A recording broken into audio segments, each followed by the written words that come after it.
itu yang mengatakan dirinya lemah. Nah, sehingga terjadilah kesimpulan di situ. Terjadi kesimpulan atas daripada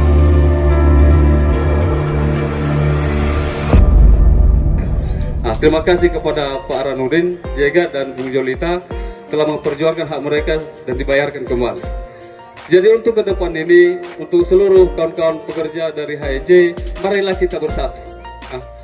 Karena kelemahan kita, kalau kita tidak bersatu, karena yang dimainkan perusahaan sekarang adalah jalan catur. Mereka hanya pemain. Mereka menggunakan kuda sekarang ini. Siapa yang paling mencatur sini? Itu yang digunakan orang itu, mengajak siapa yang lemah, siapa yang lepas dari barisan itu, itulah dihantam. Bahkan di tengah-tengah kita pun bisa dia makan tanpa ada perlawanan.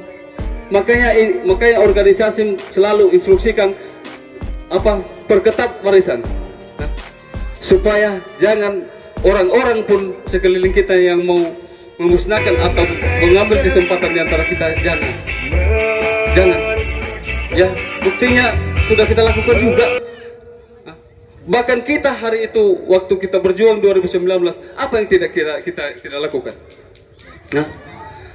Bahkan menghajar orang itu secara fisik kita lakukan. Ada tidak kawan-kawan yang korban? Tak ada kan? Bahkan kantor kita banting. Bisa.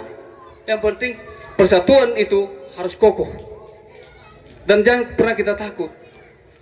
Tapi ketika ketakutan kita itu ada di benak kita, itulah yang menghantui kita. Sepanjang pekerjaan kita itu dihantui ketakutan. Makanya kita harus mengambil sikap daripada itu. Kita ini hidup bagaikan jantung pisang. Sekali dia jatuh tidak pernah tumbuh lagi. Kalau memang itu takdir kita hari itu, ya apa boleh buat. Yang penting kita berjuang untuk hak kita dan membela kebenaran. Ya, itu sebagai acuan daripada saya, supaya kawan-kawan semua kembali semangat. Bertarung lagi kita, sama dengan pengangkatan SKO saat ini. Bukan organisasi tidak mengusulkan, Pak. Yang berkuasa itu tidak mendengarkan kita sekarang ini. Kita ajukan ini sekolah yang BHL sekian dari belakang berapa tahun. Wakil untuk apa bahasa mereka? Gabung aja, ngasih masukan. Kalau bisa Bapak enggak sendiri. Apa bisa organisasi mengangkat SKO? Kenapa? Karena dilihat kekuatan kita saat ini sudah acak-acakan.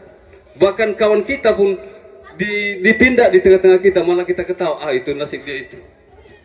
Padahal harian kita sudah menunggu kita.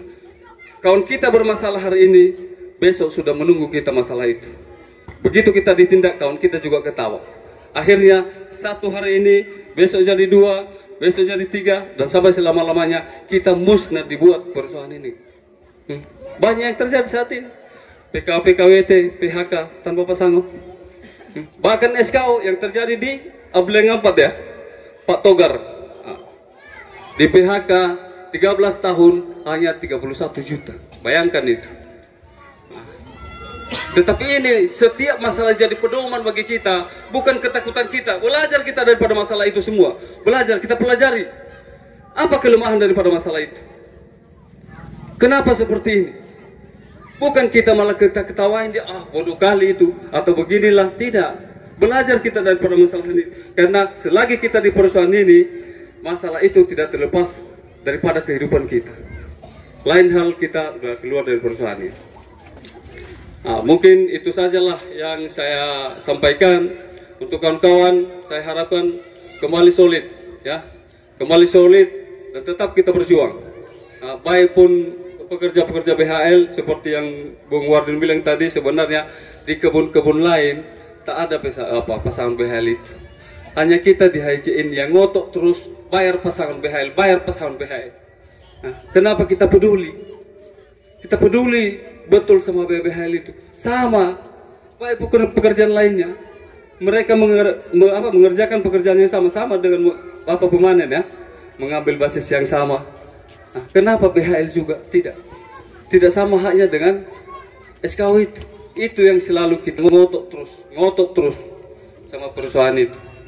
Nah, tapi untuk ini mengingat waktu yang begitu singkat, sebentar lagi kita akan memfasilitasi kepada PUK unit ataupun kepada karyawan yang mau mencalonkan diri sebagai ketua, dipersilakan kepada Pak Sekretaris supaya diberi nama masing-masing ya, diberi nama masing-masing, dan untuk nanti baru karyawannya yang memilih siapa menjadi PUK.